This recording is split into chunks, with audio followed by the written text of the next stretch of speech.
Hi, everybody. Welcome to another episode of Bob and Archie Talk Life in High Tech. Today, we're going to talk about bad situations, toxic environments, and otherwise horror stories that we've lived through. And boy, did we live through a lot of horror stories. Yes, So, we have. Yes, we have. I'm sure a lot of you will probably identify with a lot of the things we're going to talk about, but this is what we experienced, and this is from our point of view. and I think a few of these things will be unexpected. We've worked at a lot of startups. We've worked at a number of corporations. And so we have different types of management horror stories, situation horror stories, and so on and so forth. So let's start it off. What do you got for us, Archie? Okay. All right. So we were talking about this, and I guess I had this one. In my career, I quit one job, and it's one of those things where I quit it. I quit that job before I had another one, so I paid a price for that. But when you hear the stories, you'll understand why I did that.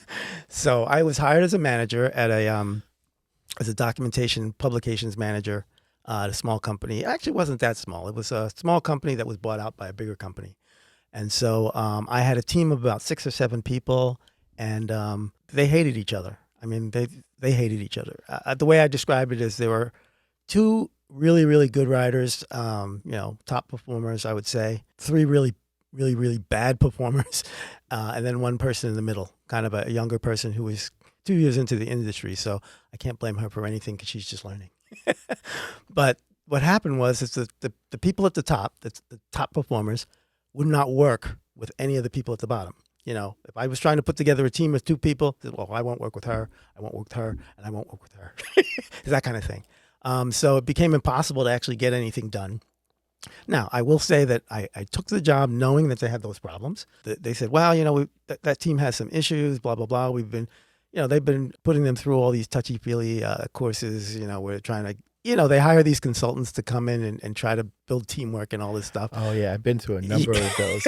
I don't find them very effective, but that's They- another story. They don't work at all, especially because the fundamental thing is it's, team dynamics. And again, in the modern era where people work from home and the teams are diverse and all that stuff, it's a little less of a problem. But back when I was doing this, everybody sat in the same area. They had to talk to each other every day. It was more of you had to work the chemistry. You had to make sure that people could work with each other and weren't fighting and weren't. So it's all about creating a good mix. And this was a Yes. bad mix. Okay, so I recognize that problem. Okay, but the first thing that my vice president, this is not my boss, but my boss's boss, says to me, "Hey, you can't fire anybody." Oh, okay. Okay. So in my mind, it's like, okay, so that means I cannot solve this problem, right? So I'll tell another story at some point about how I tried to solve it anyway. But I'll stick with this. I'll just stick with the environment piece for today. Yeah, the team Yeah. dynamics. Team dynamics. So, okay. So the first thing I tried was I said, okay, let me address the poor performers. Okay. Let me have a discussion and see if I can bring the performance level of the bottom performers so that the top performers would at least talk to them. Right? So of course the first person I had a meeting with and tried to address performance, I think within 2 days she was out on disability.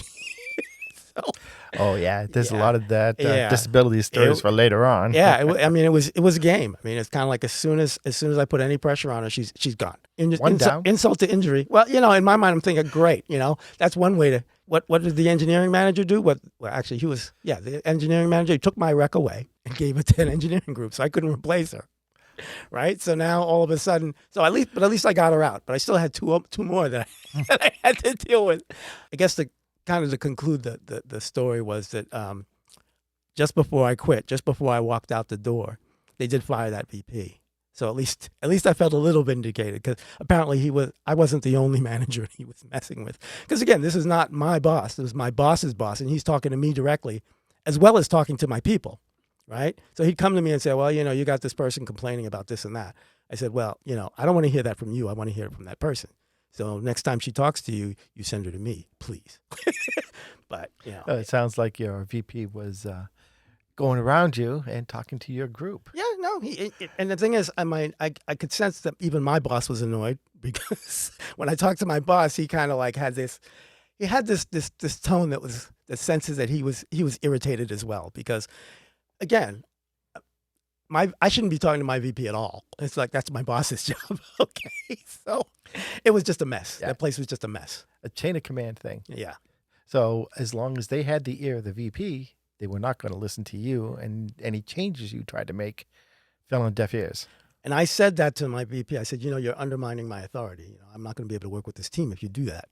I was an idiot. So anyway, so that's why I quit that job, because there was nothing I could do. I was between a rock and a hard place, and there was, I like I said, I tried a couple of things. I tried the performance thing, and then I tried to create a big project that maybe everybody could rally around, and that didn't work either. So.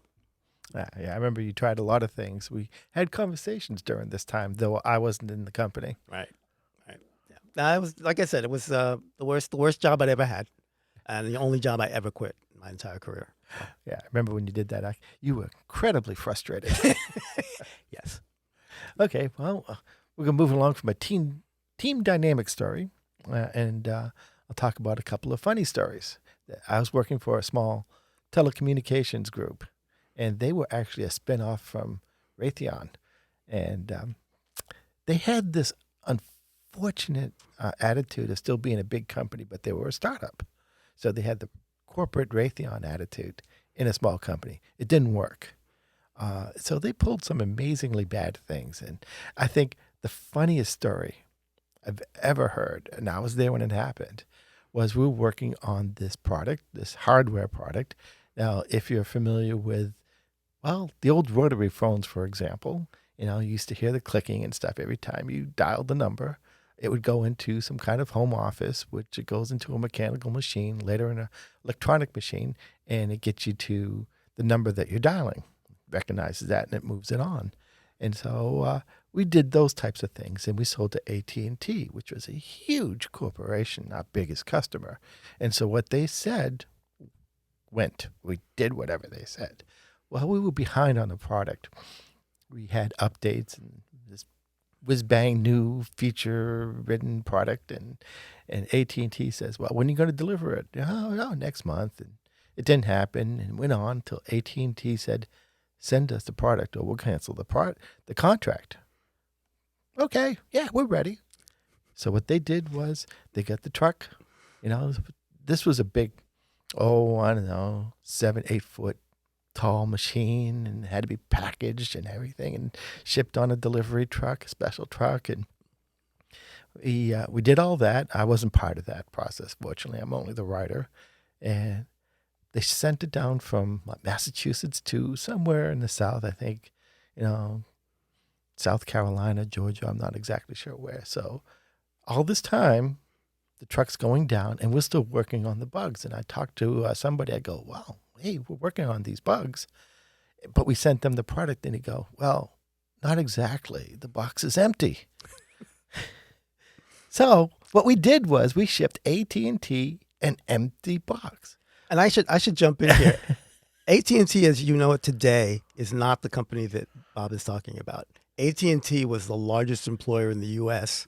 back when you're talking about. We were doing this, when they were the quote phone company. They're not the phone company anymore. Somebody bought the AT&T logo, but they're not AT&T. No. Yeah. Yeah, very different company back then. Very powerful, too. And the fact that we did that was amazing. So it gets all the way down there. They unload it. Now, we've got like several days of extra work for our engineers who are working night and day. And they called up and they said, hey, this box is empty. So the CEO goes, what? The box is empty? Amazing. I can't believe this. Now, we didn't have iPhones or anything to take a quick picture and send it to you. So he goes, I'm going to take the first plane down, and I want to see for myself. So he takes a plane down. Now, guess what we're doing all this time? We're trying to fix the product so that it works, because it doesn't work. And he went down there, and he goes, my God, you're right. It's an empty box. We'll send you the very next one. That's how we bought some time. Now, I didn't witness this firsthand, but I was talking to all the people who were doing that, and I just thought, you got to be kidding me. If I wasn't there, it's a story I would not believe. Hey, you got to do what you got to do. I mean, I can imagine what the CEO, in the CEO's mind, you need the time and you got to buy it. So came up with that. It's actually a brilliant appropriate strategy. Well, honestly, I don't think it was his because I'm going to do a follow-on story with that same company. The VP was not a very nice person, and he would only feed information to the president on what he felt he needed to know. I was working on a project, and just to let everybody know, we get a team together from all the different department heads, and we all talk about the different areas and how we do to get this project forward. For my part, is the documentation ready? What do I need to finish that? Is the testing done? How's the development going? So on and so forth. Well, we had lots of problems with this project. So program manager, of course, takes the minutes and lists all the good things that are happening and all the issues that we're having and things that need to be resolved. Well, he took me aside one day and he goes, "Hey, Bob, let me show you the minutes of the meeting." I go, "I've already read them." He goes, "You didn't read these ones." So he showed me the minutes and it was like, wow, what project is that? It's all glowing. It's perfect. It says, he goes, "Yeah, the VP made me strike out all the bad things." And this is what we're telling the president. And I'm thinking, you got to be kidding me. But we had a company meeting. The president stood up and he was discussing status of all the project, and he got every single one of them wrong. Wow. Things that were, shipped and gone, he said were still in progress. Things that were nowhere near complete, he said had already been shipped. He had no idea how his company was running. And I thought that was a good time for me to start looking for another job. Yeah, actually, the rumor has always been that part of the reason digital equipment went out of business is because they were doing that to Ken Olsen. They were giving him misinformation and him thinking everything was fine when really it wasn't. And it took a while for him to find out that it wasn't, and it was too late to save the company. Part of our scary stories. These things happened. These things probably still happen. Yep. Well, one of the other toxic environment stories, and this goes back to that, kind of riding on what you were just talking about, with somebody telling you something's done when it's not. So, I'm part of this multi-departmental team when we're doing this big project, and I had a writer who was responsible for some document that needed to be given to somebody on one of the other teams. So I'm going into the status meeting, and I stopped the writer and said, "Hey, that document you were supposed to deliver, did you do it?" He goes, "Oh yeah, it's done." So I go in that meeting and I present that. Now, just to give you a little background, I had just recently been promoted to manager, and this person who I'm talking about thought that he should have had my job. So he was going about the process of trying to undermine me and try to mess me up. So I go in there with false information and I present it. And one of the engineering managers who was friends with this person, calls me out and said something inappropriate about, "Oh, you're trying to sabotage this project." Now, pardon my French, but I said, "Hey, you, I don't have to take that kind of language from you. I don't have to hear that from you." Yes, Well, he actually said that. I actually said that in a meeting with all sorts of managers. Exactly. And so the room got quiet. No surprise. Yeah, exactly. And so I shut him up. And then I went over to as the meeting was breaking up, I went over to one of the other managers and said, "Hey, I'm on board. Everything's all fine. I just have a personnel problem I have to deal with." And deal with it I did. He was no longer in my group very shortly after that. Let's put it that way. Back then, you didn't fire people. You just moved them around. So I got him out of my group. Let's put it that way. Actually, I have to tell the rest of that story because I was trying to sell him to another department, completely out of tech writing in a completely different function. And I'm talking to the engineering manager, and he could hear it. He's like, "All right, what's going on here? What are you trying to sell me?" So I had to have my boss talk to him because my boss had a higher opinion of this person than I did, obviously. So everything went fine after that. Yeah, you're a bit too honest in your opinions of people. And it always shows. Well, the funny thing is, the engineering manager that I cursed out, we became friends after that. He was really stupid to put his, to connect with this other person. This person was toxic by himself. I mean, he was a person who didn't attend staff meetings. He thought he was a prima donna. He thought he was special, all this other garbage.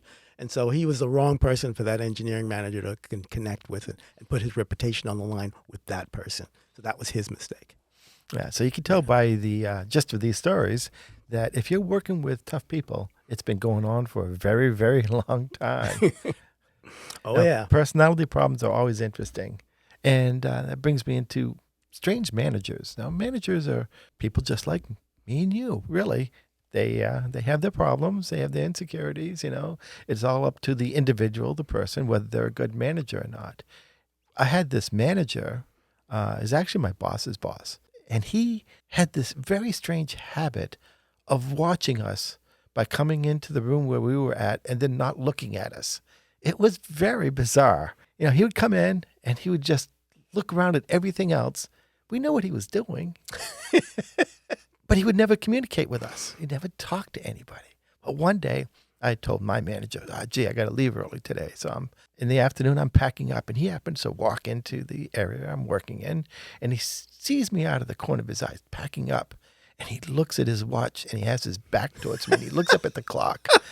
And I'm thinking, this is way too funny. Yeah. So Once I packed up, I made my way around, the long way around, to make sure I went in front of them and said, have a good afternoon. And I left. Okay, so this is what we do. So that story reminds me of this same VP that I was telling you about that was such a jerk. I forget what we were talking about, but he said, I touched your hood, so I know you were here early. In other words, he was feeling the hood of my car. Oh, I'm glad you clarified it was your car. Yeah, he was feeling the hood. yeah, he was feeling the hood of my car to see how warm it was, to tell when I had come in that day. Okay, you imagine that? A vice president walking around and touching the hood of people's cars to see when they came in? Absolutely useless. So like I said, I'm glad they fired him. Very strange people. Yeah.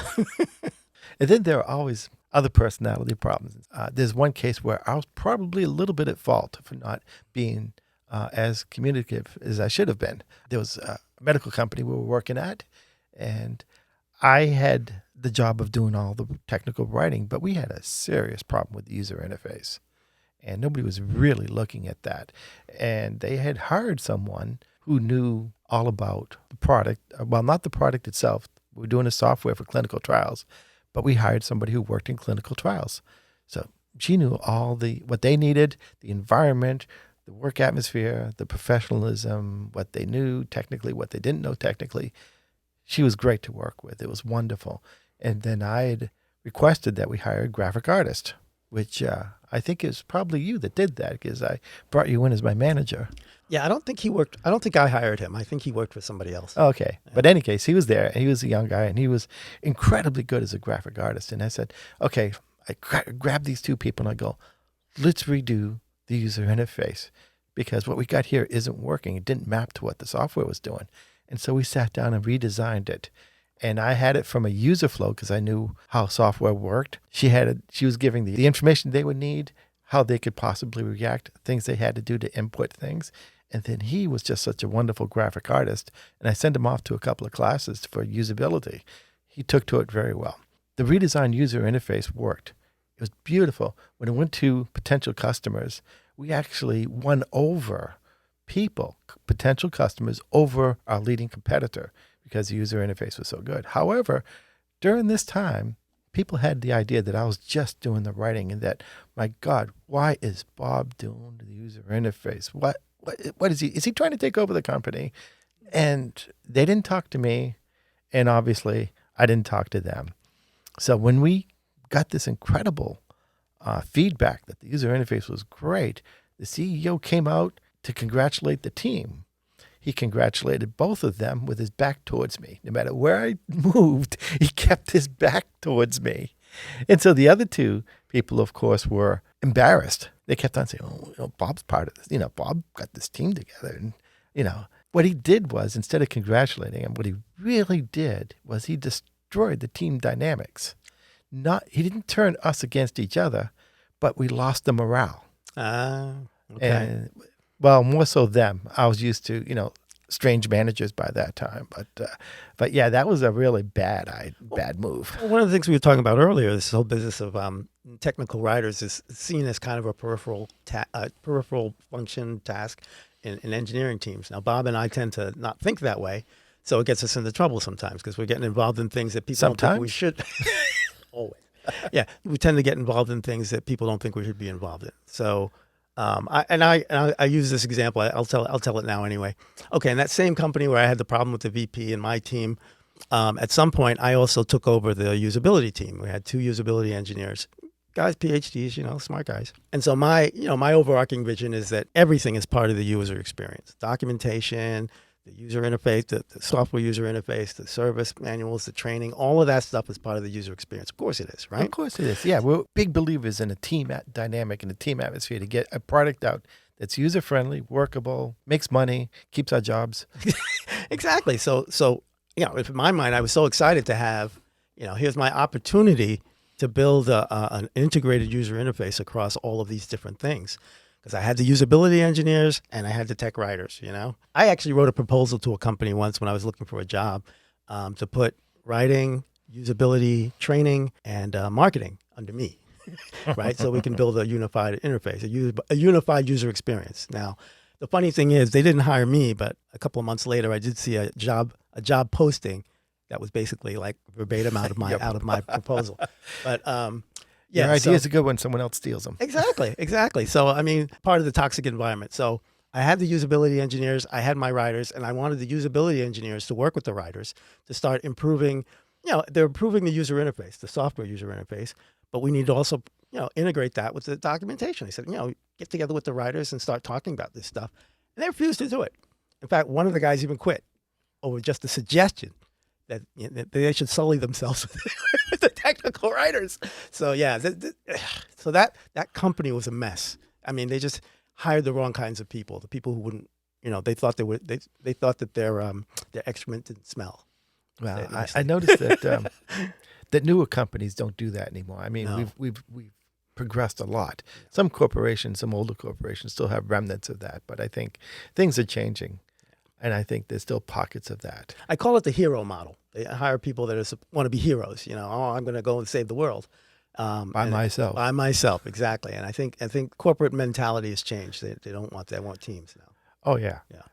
In high tech, the only successful companies have been the results of teamwork. Yeah. Never, rarely ever one person. So that as we talk, every time I go back to that company, I say, there was that too. Oh yeah, that they had that problem too. So that place was a mess. I'm not even sure if they're still around. I can't imagine that they are. At least not in that configuration. Probably not. Yeah. But moving on, I'm going to talk about another story that actually it's a scary story for the company. It was a good story for me. So I was working at a corporation doing some really technical documentation. I mean, very technical documentation. I was doing some new tools that goes into the bowels of the software and to pull things out and to actually change comments within the software code. Engineers who delved into that would actually see stuff that I've written to help them along. And I could pull that into the documentation. We're doing some crazy, just think of it as innovative things. And so I'm working on all this. And then the company has a layoff. Well, they get rid of the contractors. I've pretty much always been a contractor. So, of course, they get rid of the contractors. My team was devastated. We worked well together. And so they interrupted the team dynamics and they replaced me with a corporation employee. Almost spilled that one. But it was a corporation employee who came down and I tried to give him a good idea of what I was doing and the things that had to be done and things that could, the priority of things. And his eyes glazed over. He was way out of his depth. And I tried to explain that. Now, the engineering manager was fairly new at this point in time. He'd just come into the group. He'd been an engineering manager for quite a while, but he moved into the group to take over. And great guy. I've worked with him in a few other companies. And he was trying to explain the product, and I corrected him. That's how involved in the product I had been. So off I go. Apparently, I impressed the engineering manager. So he gives me a great recommendation. I go off, get another job. And, that job concludes. He gives me a call months later. Now, they're 1 month away from releasing the product. And this writer goes out on a disability. They have no one. I mean, he's unavailable, completely unavailable. They have no one to complete the documentation. So the only person in the world that can do this in this time frame is me. Right. And so they call me back, get my former job. Turns out he didn't really do anything. Fortunately for me, I knew the product. I knew the features they were working on when I left. So I picked it up, got it out within the time frame. And well, the good story is they extended my contract and laid him off. Yeah, and what Bob brings up is that back in the day, I'd like to think that they don't do this anymore, that the rules are a little bit stricter. But the short-term and long-term disability, it was a game for a lot of people. You know, you could really, I had at least, well, I told you the first story where I tried to address somebody's performance and they immediately went out on short-term disability. And then I had another guy in another group that I managed where he was playing that forever. So in other words, he would come in after a short-term disability. He would come in and, gung-ho, he wants to work. He asked for all this work. And then when the work was due, he'd go back out on short-term disability. And he did this for, I think, when I was managing it went on for like 6 months, almost 8 months, I think. And it got to the point where if he was coming, I was trying to fire him, basically. And the only way I could actually give him the paperwork, because firing somebody was a long, drawn-out process. Yes, required a lot of paperwork. And so one day he came in to meet with the nurse or something like that. I forget what it was. And I had to run down there and catch him so I could give him this paperwork. Oh, it sounds like a process server in the old days. Yeah, exactly. And the horrible thing is at the end, it took so long to do this process that Digital had its first ever layoff. You remember that? Yes. Yeah, and the first group of people that got laid off got the best packages. They made out like bandits. I know. I wanted to be laid off. Exactly. And this guy got that package. Yeah, it was terrible. It hurt my heart because I wanted to fire him. Yeah, they kept us. Yeah, because the other side of that was that in the first time when I first started going after him, people, what are you picking on this guy for? He's got a problem. Blah, blah. And so after the third time when he skipped out on some work, what I started to do was take the work and give it to those people who were complaining about my going after him and piling them on them. And so after a little bit, it was like, when are you going to get rid of this guy? So it's like, I have to admit, I loved that. I loved managing because it was like being a policeman. It was something new every day. So it sounds horrible, but at the same time, it was kind of fun. Yeah, but I've seen you at your best. When you're a manager of a good group, it's all teamwork. Yeah. A manager simply has a role within the context of the team. Yeah. And you all work towards the same goal. Yeah, and this guy was doing damage to the team by pulling that stuff. Because basically, when I took his work and gave it to somebody else, I'm giving it to him at a critical period. It was like the work has been sitting idle for 3 months or something like that. He had like the person you talked about, he didn't do anything. So these people had to take the whole thing in a shorter time frame. Yeah, it's a lot of work. So that's an awful lot of stories that we talked about already, and we've I think you get a good idea of toxic environments, the different types of bad situations you could be in. I think the lesson that we've learned is that sometimes we look back and it's just so funny. I mean, I was horrified to find out that we weren't shipping a product to our biggest customer, but lessons we learned, things we deal with, and you got to roll with the punches. That's right. I think that about wraps that up for this episode. I want to thank Sterling-Lancaster community for recording us, and to Matt for our recording engineer and strong advice. So we really deeply appreciate that. So stay tuned next time. We have more toxic environment stories in the next episode. So signing off. Yes. This is Bob. This is Archie. Signing off. Take it easy.